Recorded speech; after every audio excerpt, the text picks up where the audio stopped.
Okay, what I want to do is I'm going to show you basically a slideshow. And the purpose is sort of twofold. One is to give you some visuals to go with the idea of just sort of some of the physical aspects of the world that is China, and to a certain extent the area around. And then also to give you some sense of, as I mentioned last time, is why when you're in this part of the world, especially in China, they do see themselves as having their own unique history, social relationships, etc., that aren't really part of the world outside of East Asia, which I think is for especially Americans, but Europeans also is a little hard for them to fathom. Though if you think about the whole Marco Polo thing of the East in the sense of Asia, or what you used to call the Orient, which is this area, has always had an enormous amount of fascination, almost mystical qualities to it, which in a bizarre way when you look at tourism is still still sort of there. So let's take a look at some of these images. We do our work around this year Shanxi province. We work with the provincial authorities, the Shanxi Provincial Archaeological Historical Preservation Authorities, which is one of their ministries.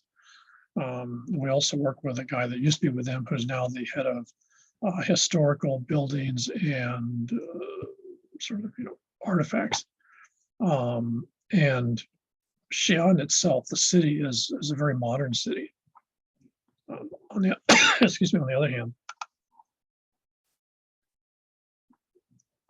not unusual in China. The city itself actually has a tremendously long history. Xi'an, in one way, shape, or form, was actually used to be called Chang'an. It was the center of China and the center of roughly, I think, 11 different dynasties in terms of rulers. So this was the imperial capital for most of Chinese history, way back from the first emperor, Qin Shi Huangdi, up through the basically the Eastern Wei, I think, dynasty. And so what you get is this place has an enormous amount of history and an enormous amount of archaeology, since it was a capital since roughly 2,200 years ago. So in fact, if you look at the city, you can see this rectangle here.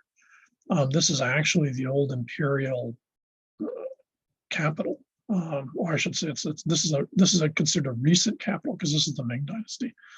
And so what you get is these overlays of enormous amounts of history and enormous amounts of time that sort of define China and define cities. And this has a huge impact on the way people see themselves and their other folks. People in Xi'an, for example, if they're born and raised in the city, have a very strong sense that they are the original, sort of sophisticated center of culture and style, et cetera, for all of China. If you go to Japan, you'll see very much the same attitude in Kyoto, which was the imperial capital for about 1,500 years. So, to guys in Xi'an, even today, the folks there, if you talk to the locals, like the guys we work with, they really do see Beijing and Nanjing and these other places as a bunch of sort of like nouveau types. Even though they might have been a capital for 300 or 400 years, they're just fresh off the boat as far as they would see them. And very much the same thing in Japan. Almost anywhere in Japan, you'll find that people's attitude towards Tokyo, which used to be called Edo, is that was some little fishing village till about 400 years ago when the shogun set up shop there. But it's not. The people there are sort of bourgeois and really aren't hugely sophisticated, unlike the folks in, say, Kyoto. So there's a tremendous amount of this sort of sense of place tied to history, and history not in like 50 years or 100 years or a couple of hundred years, but history that goes back thousands of years. So it's important to remember that when you're looking at someplace like this, their history goes way, way, way back. This is the eastern terminus of the Silk Road. If you were Marco Polo or something like that, or if you're Rome and you want Chinese silks or whatever it is from China, that originally came from Xi'an, and it goes all the way from here, all the way basically to the Eastern Mediterranean, which I didn't get to yet. There we go. To the Eastern Mediterranean, at which point it then gets traded to Rome. So if you visualize that starts all the way over here and goes all the way over here, roughly, I think, 2,200 miles or something like that. Now, the Chinese were basically interested in information. As far as they were concerned, technologically, there was nothing in the West they were particularly interested in until basically sort of the late medieval period. So the West was always interested in what China had, but China wasn't really interested in what the West had. And this perception persisted right down until the sort of early mid 20th century. for China, especially, and to sort of East Asia in general. So let's take a look at some of the images that sort of might give you a better sense of place here. Okay, on the right-hand side, this is an image when you're flying at 30,000 feet or whatever it is from Beijing going west. This is the type of mountain systems that you have that separate China from Siberia and China from Mongolia. And the key here, as I sort of, I think, mentioned in passing last time, is that if you notice you don't have a mountain, which you actually have, you really can't see it too well here, but there's actually about 400 miles, as far as I can tell, of mountains that separate this. So if you go over one mountain, you've got another mountain. You go over that mountain, you got another mountain. So you can see getting through this, an individual can get through, but, trade, commerce, roads, railways, ain't happening. That's just too incredibly expensive. So these physical barriers that basically act as a fence between China and the rest of the Eurasian continent. This is very typical of them. The Himalayas are probably the most spectacular, but this one's actually in some ways the most striking when you realize you're at 30,000 feet as far as you can see all the way to the horizon. It's nothing but one mountain after another. It's sort of a stunning statement of sort of physical geography. To the left here, what we have is this the Longhe. This is at the Ordos Curve region. So this is in the northern part of China. So I'm just, if I was being taken from where I'm thinking from, this would be China, and this in many cases would actually be Mongolia on this side of it. And this is key for two things. One is, I think I mentioned in the passing last time, notice how brown the river is. It basically has the largest amount of silt per gallon of water of any river in the world, as far as I know. Also, what's not really as obvious here, but if you look at it, if you notice the color here of this area here is exactly the same as the river. And that's because all this is what we call loess. Loess is basically soil that's been picked up as dust. And since the winds blow from the west to the east across Eurasia, if someone's plowing a field in France or Germany or something like that, and they're not paying attention and the winds pick up and the dust goes into the air, the very, very fine grains of dust, not like the dirt that ends up on a car, but I mean, the really fine stuff, basically talcum powder size, will end up in the middle high atmosphere, and that basically travels east. When it hits these border regions, these mountain systems that separate China from the west and the north and the south, what happens is that wind basically slows down and those pieces drop. And so over millions and millions of years, what you have is, if you look at this dirt here, and this is all basically almost like talcum powder. It's amazing stuff, and it makes life really hard if you think about it. It's very hard to build a house on a pile of talcum powder. So this is sort of solidified, but it's still very, very loose, and it's very, very fine grained. And if you notice, there's not really much in the way of rocks here. In fact, this is actually just sort of clumps of this. So in this situation, when the river comes through, it cuts through this very, very fine material. And that's why there's so much of it in the river. But the other part of this loess is that it's very rich in nutrients. So if you're a farmer, I mean, this area here is desert, but if you notice, for a desert, it's got a lot of green. And if you're a farmer and you're somewhere near this river or any other river, you can basically plant almost anything you want here, because the loess is incredibly rich soil. And so what you find is that whole, plain of China that I mentioned last time when we were looking at the general map, is basically made up of loess. And so China basically is the beneficiary of all the dirt from the Eurasian continent to the west, ends up in China. And this is one reason why they have such fantastic agricultural potential, is simply the fact that they've got this tremendous amount of this windborne dirt. Now, the other place you see this, ironically, is the Midwest and Southern Canada and in North America, where it's exactly the same phenomenon. The winds come across, they dump the dirt there, and that's what's oftentimes called your black or brown soils that you see in places like Kansas and then, say, Alberta and such like that. It's exactly the same thing as what you see here in China. So these two particular regions, by virtue of, again, the physical aspects of the landscape, were given tremendous potential.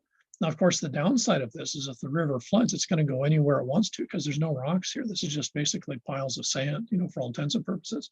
So if the river wants to go this way and it cuts its way through, off it goes.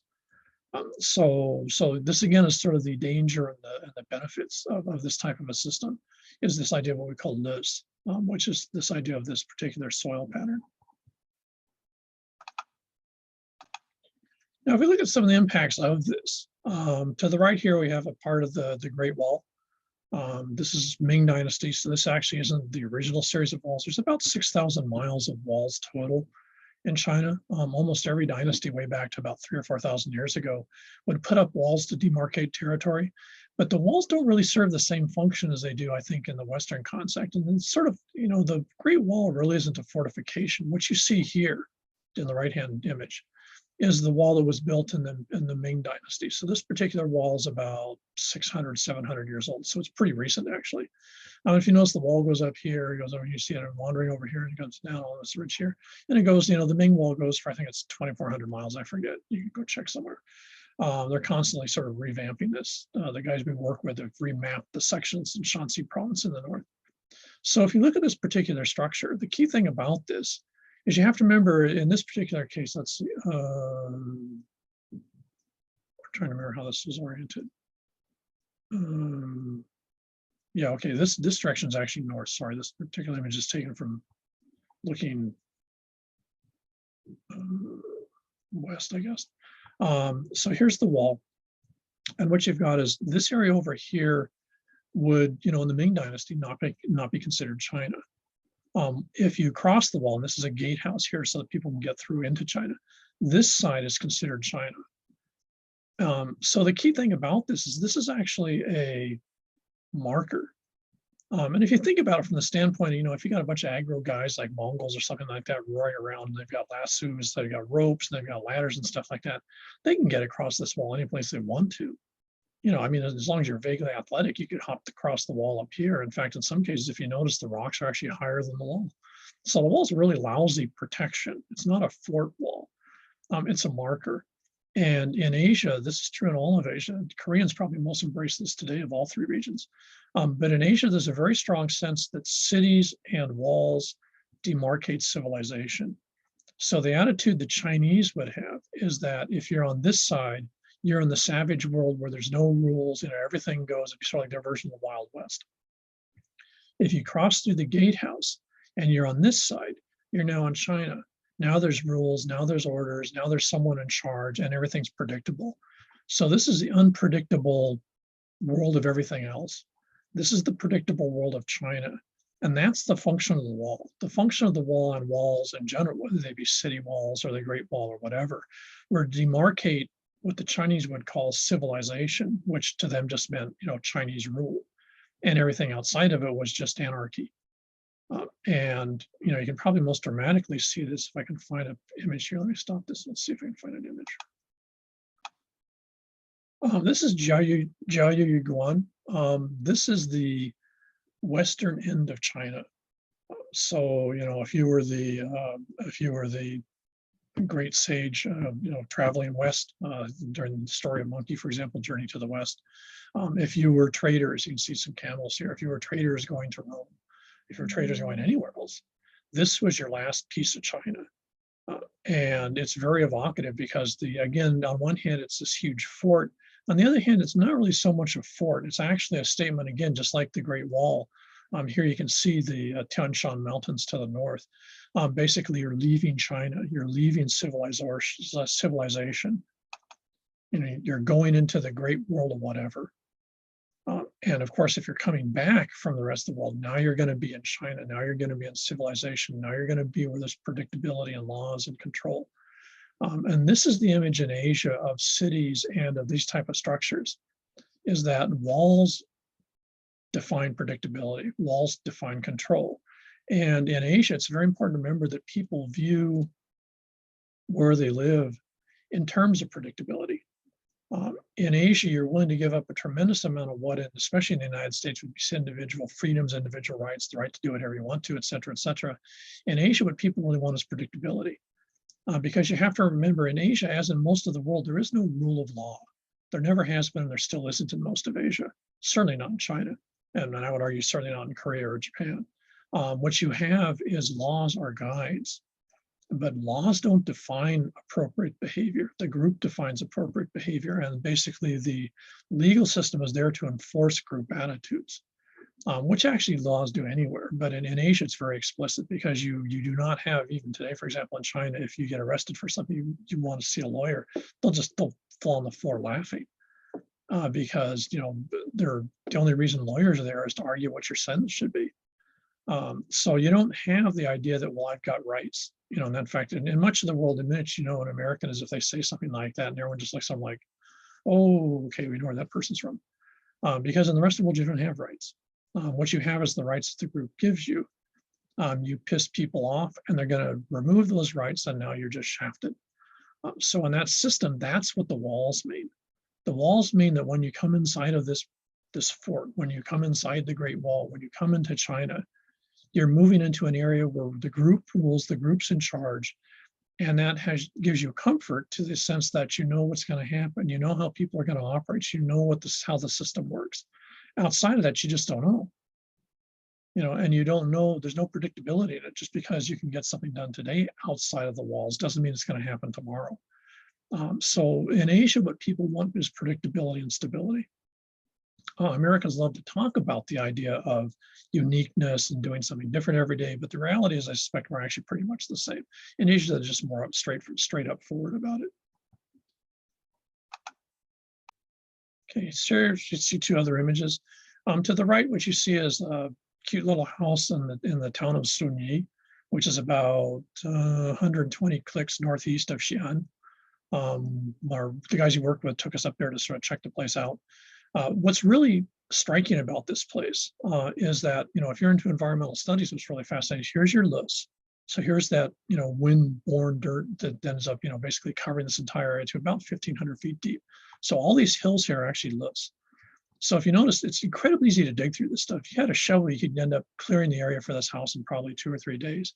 And your main hassle would just be moving the dirt around. From an environmental standpoint, what's really fascinating is if you go and you put this stuff and you pack it very tightly into bricks, that's actually what this house is made of. So this house is made out of loess. So on one hand, you dig through this area, you then use the dirt to make the bricks to make the house. If you fire the bricks, so you fire them up to a higher temperature, then you've got the tiles here.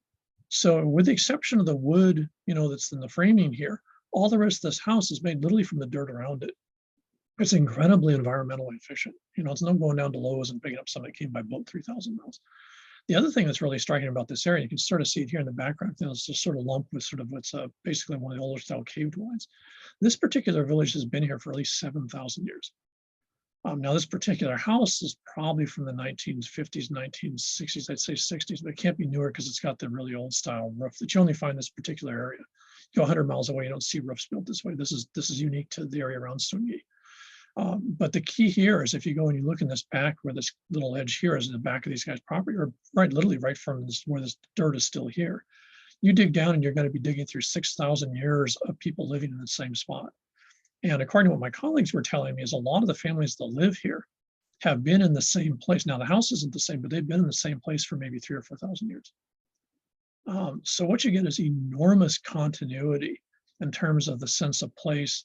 Visualize, Americans get really hyperactive about having been in the same place for, 100 years. If you're Hawaiian and you identify with, being Hawaiian here, that's basically settlement in Hawaii is estimated to be roughly about maybe 1300 AD. So you've been here for maybe 1,000 years. These folks had been there for 2,000 or 3,000 years before Polynesians even arrived in Hawaii. And these folks in this little village in the middle of nowhere have been there in that village in one way, shape, or form for that entire time. And people in one way, shape, or form have been there for 6 or 7. Might be the same people, we don't know. You just don't have historical records going back there. But we have, according to these guys, we have the tax records for the town of Sunyi going back at least to the Qin dynasty, which is 221 BC. And they actually have some of the same family names you still see in the town here now.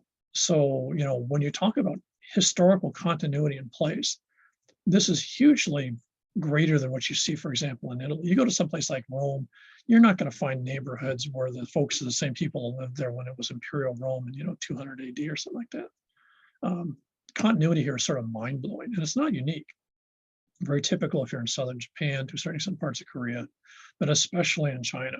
Enormous longevity of place in terms of people in place. And there's an enormously intimate, close relationship of people in place, which you don't tend to see. Otherwise, you just look and you see a little village that has sort of interesting, very eco-friendly architecture. But in reality, it's a much more complicated phenomenon.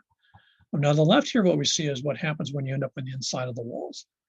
You end up in the inside of the walls, that puts you in rule, that puts you in control, and that puts you in, until recently, Imperial China. In fact, as we can see, you could argue that Xi Jinping is trying to bring back Imperial China. This is the tomb of the first emperor, Qin Shi Huangdi, which has been actually the subject of a fair number of movies. I think one of the Mummies one was dealing with that. But this is an actual tomb. So this is the landscape. When the first emperor was getting ill, they literally built a hill that was 700 feet tall and covered about basically everything. If you're going to put it in our context, so that's about half again higher than Diamond Head, and would cover everything from Diamond Head to downtown and all the way back to here in Palolo. And it's just this one mound for one ruler who was buried in the middle of it. It's actually half of it's now eroded out because it was largely made of lists. So it's, not surprisingly the rains hit and stuff washed out. But this is how much is still left. And it's still sort of striking to realize this is literally done by people with wicker baskets. Literally thousands and thousands of people working, 6-7 days a week, probably from sun up till sundown, moving dirt just to make this mound so that one guy can be buried in the middle of it. And for the next 700-800 years, you find that Chinese emperors were frequently buried in these mounds, and some are actually more spectacular than the first emperors. But his is famous for like a gazillion different reasons. But this gives you some idea of the power of the centralized state authority. So even though these guys were to the north, their ancestors would have been around when this was built, and it's very possible some of their ancestors had their butts dragged down to Xi'an or was in Chang'an for the purpose of building, helping to build this mound. Who knows? But it gives you some idea of the continuity of time. This mound is over 2,200 years old and served the function for the burial spot for one person. And that gives you, again, some idea of the idea of continuity, but also this idea of just the importance of the power of a centralized state, which is a huge part of this. And again, people put up with this because it gave them predictability. This is the last image. This is the city wall for Xi'an. Xi'an's one of the few cities in China that still has its city wall. In fact, it's the largest, I think. There's a few smaller cities that have, more intact walls. Again, the wall dates from the Ming Dynasty. So the bricks you see right here are from basically 1450 to 1500. So that makes them 500 years old? Yeah, something like that, about 500 years old. And this is still pretty much intact. The guys we work with, actually the guy that I work with, one of his jobs is to make sure this thing stays intact. Those of you that are interested in doing a really exotic marathon, if and when China opens back up, you can they run a marathon. The city walls go for 26.7 miles. So they actually run a marathon. I think he said it was in late March, early April, on top of the city wall, which is about 40 feet wide. So, they must limit the number of people up there or something.